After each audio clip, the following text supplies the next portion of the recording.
Ku, and I got a Ku review for you. Here I got a 2018 Nissan Maxima. This is the base trim, the lowest trim, the S, and it costs $34,000. That's the MSRP. We are going to start with the interior. All right, so we're going to start at the front. We got LED daytime running lights, which I'll show you right now. They look pretty nice. The only bad thing is that the headlights are LED, not on this trim at least, which is pretty crazy. I think they should be LED. On the 2019, I think they are. 2018, they're like, nah, you gotta pay a little bit more money for that, which is crazy. There's nothing here, but on the higher trims, I think there is a front-facing camera, and there's like sensors and stuff and all that. By the way, this is my friend Lou's car, so he's done a little things to it. This was chrome before, but we got it plasti dipped.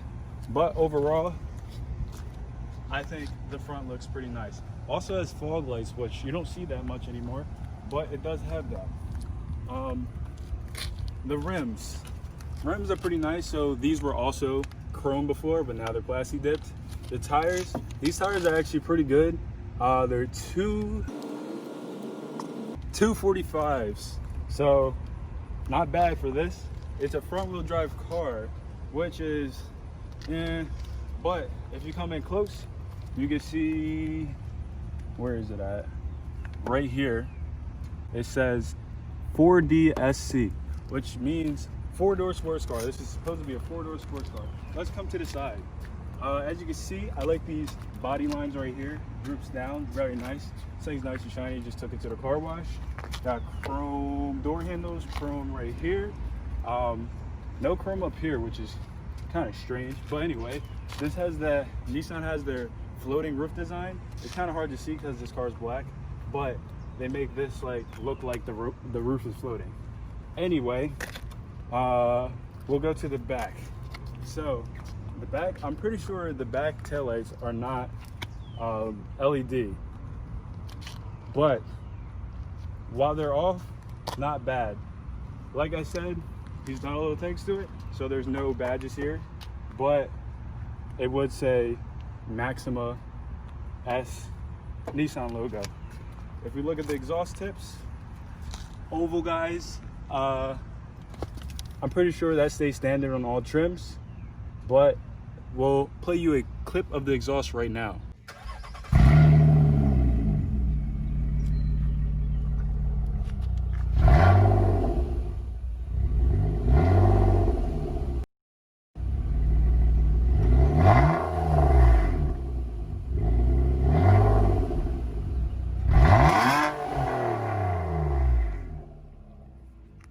So, how'd that sound? What I should have mentioned is that this car actually has a resonator delete, so it won't sound like that if you buy one stock. But one more time, you got another 4DSC right here. They're really trying to emphasize that this is a sports car, and we'll get into more of that later.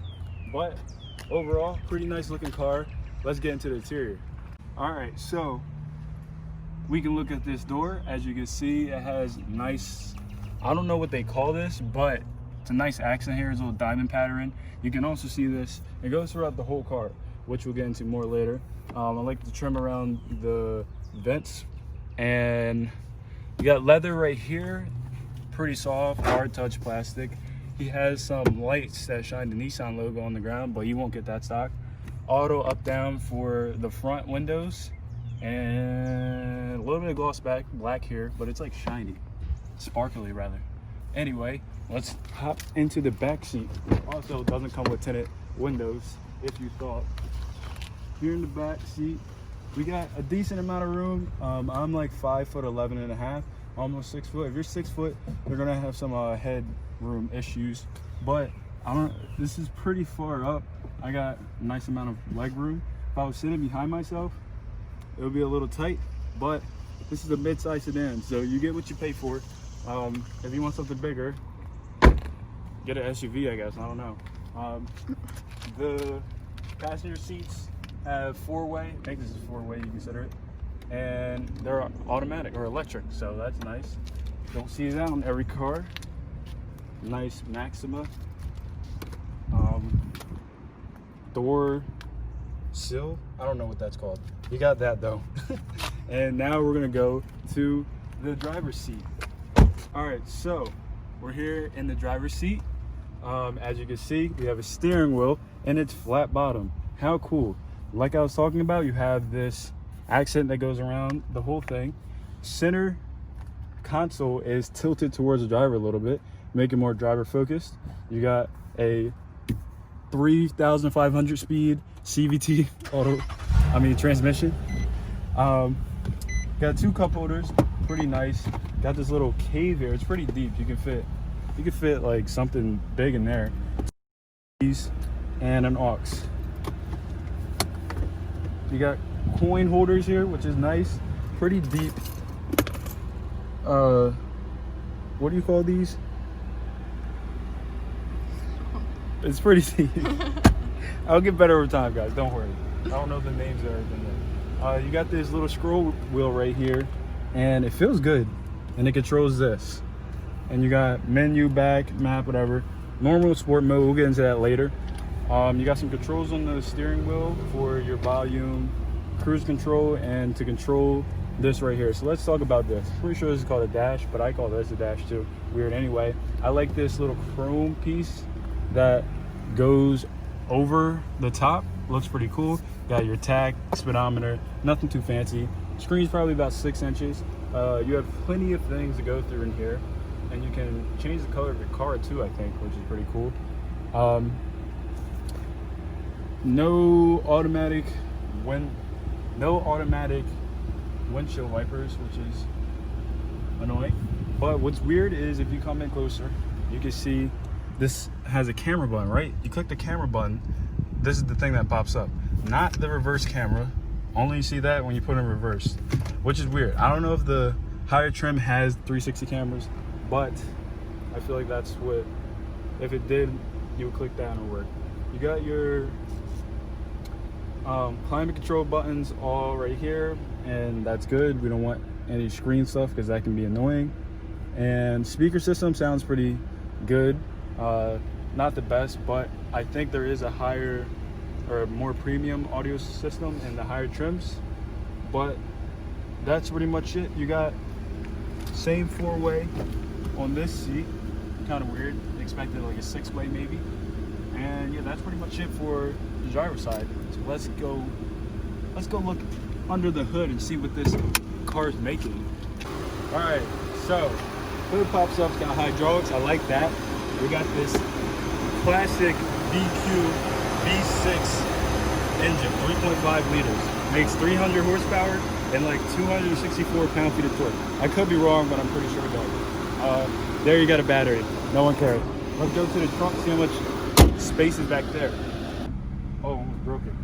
As you can see, you got a decent amount of space.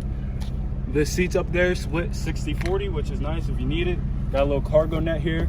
You can take out the spare tire. Oh, he has it back in here. He was taking it out. He was racing people, of course, legally.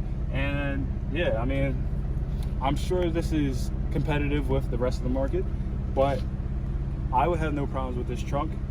If you're ready, I'm ready. Sorry, Radies Rise, I'm copying you, but let's take this thing for a drive. All right, guys, we are here in the 2018 Nissan Maxima, and right off the bat, steering feels pretty light. I don't know if it's a bad or a good thing yet. I'm gonna head on the highway. I'm in normal mode. This has sport mode. Also has manual mode, which is weird because it's a CVT, but I guess nice to have. I think the SR trim has paddle shifters, but I've driven this car before, and I know this thing is pretty speedy, and it's really speedy if you put it in this manual mode, put it in sport, turn off traction control, and kill yourself. No, and put it in first gear. You can have that in first gear, at like 40 miles per hour, 45 miles per hour. And it slows the car down so much. Like the engine braking on this is kind of ridiculous. But when you do that, you're also able to go really fast. Actually, I'm gonna go straight. What is this truck doing? And if you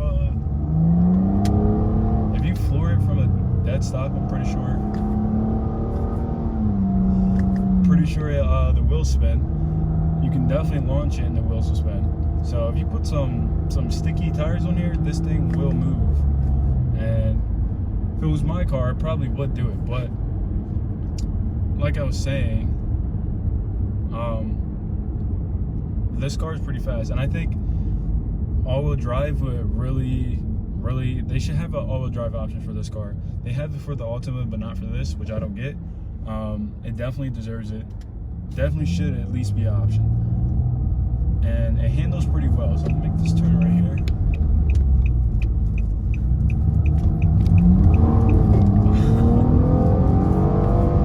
A little bit of torque steer. And you can shift it. It's a little, the shifting feels soft, probably because it's not actual gears, but it does do it most of the time at least. Like I said, if you put this thing in first, it slows down a lot. Like it feels like you're hitting the brakes. And you get a nice loud rev, and then if you floor it, put you back in your seat. Oh, this car thirded. Oh, almost died.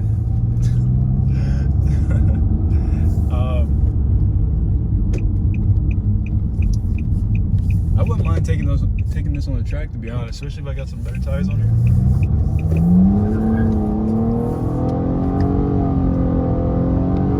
You really feel that power kicking in. 5,000 RPMs.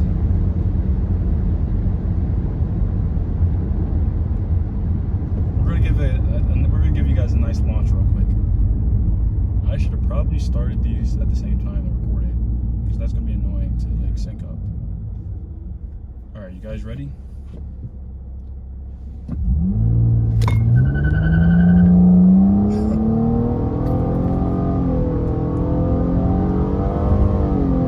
It just really starts pulling at 5,000 RPMs.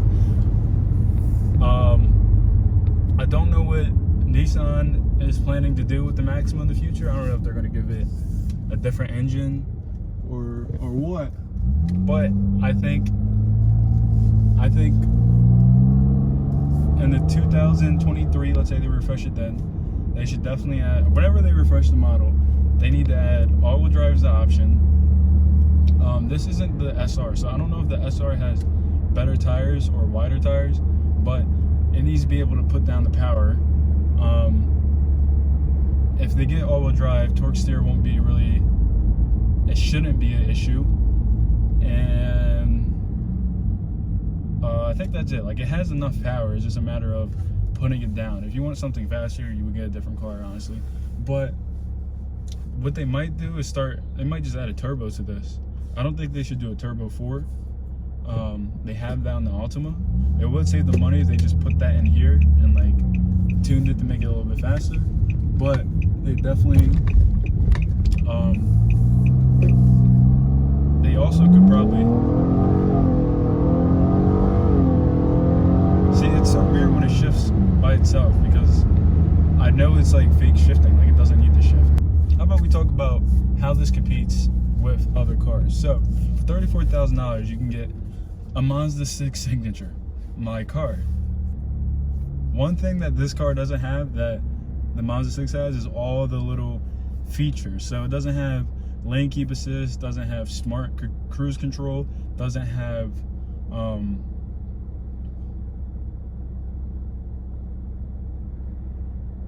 heated seats, doesn't have ventilated seats. It doesn't have a lot of those things, and you get those in the higher trims. But for $34,000, it's like, why would you get this if you can get a Mazda 6 with all those things? The engine is a little bit slower than this, like the Mazda 6, although it's not slow, and it's mainly because, especially on the stock tires, it can't put the power down. If you have really good tires on the Mazda 6, then you wouldn't feel that bad. But that's gonna be it for this review, because I'm tired of talking, don't know what else to talk about, and it's gonna be a pain in the ass to edit. So if you like this video, don't tell me what I did wrong or how bad it was, because I know it's gonna be bad. But I just wanted to make it real quick because I haven't posted in a while, and it's my friend's car, so this is good practice. Now I know what I can improve on in the future. I swear, tell me you guys didn't see this car, like literally. I hope it drives past. I saw the same car earlier, like down the street, or maybe it was just another purple car that looked like this. Here it comes, bang.